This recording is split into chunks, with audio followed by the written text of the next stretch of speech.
എന്റെ പൊന്നടിച്ച് എത്ര നേരം വെച്ചേക്കണം. നിന്നെ അങ്ങനെ എനിക്ക് പോകാനായിട്ട് ബാക്കി ഞാൻ നിന്നെ വിളിക്കാനിരിക്കായിരുന്നു. അവൻ എന്നെ കൊണ്ടുവരാൻ വരാൻ നോക്കുന്നുണ്ട്. നീക്കറിയാതെ കാര്യം പറ. എന്താ നിന്റെ മുഖത്ത് പറ്റി? അവൻ തല്ലിയതാ. എന്തിന്? എടാ ഒരു ഭ്രാന്ത. ഞാൻ ഈ ജോലിയൊക്കെ റിസൈൻ ചെയ്ത് നാട്ടിൽ പോകുമ്പോ എനിക്ക് പറ്റുന്നൊരു സ്ഥലമല്ല കൊച്ചി. അപ്പൊ നിന്റെ എയിമും അംബിഷനൊക്കെയാ? എടി ഒരു റിലേഷൻഷിപ്പ് ഉണ്ടായത് കൊണ്ട് അവസാനിപ്പിക്കാൻ പറ്റുന്നതാണോ നിന്റെ കരിയറൊക്കെ? നീ അത് ചിന്തകളൊക്കെ ഒഴിവാക്ക്. ഈ റിലേഷൻഷിപ്പ് ഒക്കെ കണ്ട് പോട്ടെ. എന്നിട്ട് നീ നിന്റെ കരിയറിനെ ഫോക്കസ് ചെയ്യും.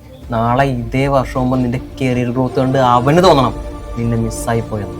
നമ്മുടെ ദളപതി വിജയ് എന്താ പറയുന്ന ഓർമ്മയില്ലേ? Kill them with your smile, worry dum with your success. 2 ദിവസം മുമ്പല്ലേ നിന്നെ മൂപ്പിട്ട് ഞാൻ കണ്ടു വിട്ടത്. എടാ അവൻ ഇപ്പൊ പഴയ പോലെ ഒന്നല്ല, ഭയങ്കരമായിട്ട് മാറി. എന്നെന്ത് ഇഷ്ടാന്നറിയാവോ അവന്? ഞാൻ അവിടുന്ന് പോകുന്നതിന് ശേഷം എന്റെ വില അവൻ മനസ്സിലാക്കിയത്. എടി നിനക്ക് മതിയായില്ല. ഇതിപ്പോ എത്രാമത്തെ പ്രാവശ്യം പോയി തല്ലുകൊണ്ട് വന്നത്? എടാ മനുഷ്യന്മാരല്ലേ, തെറ്റു പറ്റൂലേ? പിന്നെ അവനോട് ഞാനല്ലാതെ പിന്നെ ആരാടാ ക്ഷമിക്കാം? പറ, നീ പറ. അയ്യോ ഞാൻ വിളിക്കാവേ. ബൈ. ഇതെന്താ രാവിലെ മിഠായി കണ്ടോ? ഇതെന്താ പല്ല് കുറിച്ചാ? പല്ല് കുറച്ചൊന്നല്ലടാ, ആ പന്നടിച്ച് ഇളക്കിയതാണ്. എന്തിന്? ഇന്നലെ ഞങ്ങള് ചായ കുടിക്കാൻ വേണ്ടി പോയപ്പോ ചായ ഉടനെ ചേട്ടൻ എന്നെ നോക്കി ഒന്ന് ചിരിച്ചു. അതിന് അവൻ എന്നെ ഒറ്റ അടി, ആ തലച്ചായ എന്റെ മുഖത്തെടുത്ത് ഒറ്റ ഒഴി. നന്നായി. എടാ ഞാൻ ഈ ജോലിയൊക്കെ റിസൈൻ ചെയ്ത് നാട്ടിൽ നിന്ന് പോവാൻ പോവാ. കൊച്ചൊന്നും എന്നെ കൊണ്ട് പറ്റൂല. സത്യം, ഞാൻ നിന്നോട് അങ്ങോട്ട് പറയാനായിരുന്നു. കൊച്ചി നിനക്ക് പറ്റില്ല, നീ അങ്ങോട്ടേക്ക് പോവാൻ നോക്ക്.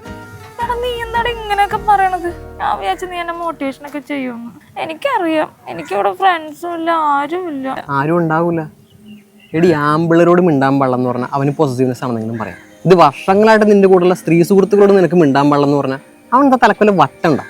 ഇന്നലെ കയറി വന്നൊരുത്തൻ അത് ചെയ്യാൻ പാടില്ല ഇത് ചെയ്യാൻ പാടില്ല എന്ന് പറയുമ്പോൾ ചാടത്തുള്ള നോക്കണം. സ്വന്തമായിട്ടൊരു നിലപാടെങ്കിലും ഉണ്ടാവണം. അതില്ലാത്ത ആൾക്കാരോട് ഒരാളും ഉണ്ടാവില്ല. എന്നാലും എന്റെ വീട്ടുകാരെങ്കിലും എങ്ങനെ ഉണ്ടാവാനാ? ഈ വീട്ടുകാർ കഷ്ടപ്പെട്ട് ഉണ്ടാക്കി തന്നെ ഈ സ്വർണ്ണം മുന്നെടുത്ത് അവന് കൊടുക്കുമ്പോൾ ഓർക്കണം ഇതുപോലെ പ്രശ്നങ്ങൾ ഉണ്ടാകുമ്പോൾ വീട്ടുകാരും ഉണ്ടാവില്ല എന്നുള്ളത്. എടി അതിനെ വിഷമിപ്പിക്കാണ്ടി പറഞ്ഞല്ല. ഇനി റിയാലിറ്റി മനസ്സിലാക്കുക. നമുക്ക് എല്ലാവർക്കും വേണ്ടത് നമ്മുടെ ഇഷ്ടങ്ങളും സ്വപ്നങ്ങളും കൂടെ നിൽക്കുന്ന ഒരാളെയാണ്, അല്ലാണ്ട് അയാളുടെ ഇഷ്ടങ്ങൾ അടിച്ചേൽപ്പിക്കുന്ന ഒരാളെ അല്ല. നീ പറഞ്ഞത് ശരിയാടാ, ഇതൊക്കെ മനസ്സിലാക്കാൻ ഞാൻ കുറച്ച് വൈകിപ്പോയി. ഇനി ഇങ്ങനെ നിനക്ക് റിയാലിറ്റി മനസ്സിലായല്ലോ.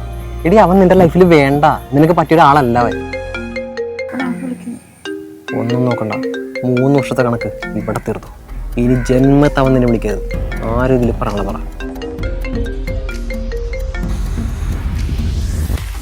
ഹലോ ബേബി, നമുക്കിന്ന് അതിരടിക്ക് പോയാലോ വൈകിട്ട്? Okay baby. പിന്നെ ആ അതുലായിട്ടുള്ള കമ്പനിയൊന്നും അത്ര വേണ്ട, അവന്റെ നോട്ടം പോകുന്ന അത്ര ശരിയല്ല കേട്ടല്ല.